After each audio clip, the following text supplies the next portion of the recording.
This machine used the touching screen to control the peeling thickness 0.2 mm to 10 mm arbitrary adjustment, and in the controlling cabinet have set thickness 1 and thickness 2 mode. During the peeling process, it can be switched freely during the spinning process. During the woodlog peeling work, in order to avoid damage the woodlog, we specially designed left chuck diameter is 280 mm. Right middle diameter is 220 mm.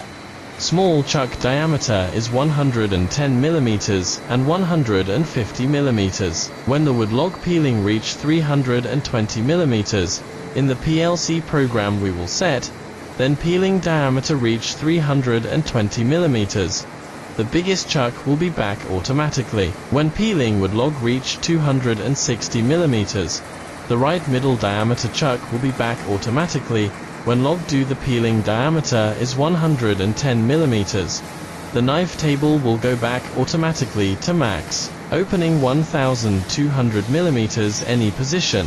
150 mm chuck is only applicable for peeling thickness is 5 mm and above 5 mm. Sinoeuro Machinery manufacturer is a professional manufacturer with 27 years experience for wood-based panel machinery, solutions plant with factory planning, and design of whole plant layout and processing technology. Our advantages include providing a full set of production lines, one-stop services, having the ability to plan turnkey projects for the entire factory, technical output, recruiting a production team, sharing market information, introducing buyer resources, and renovating automated production lines.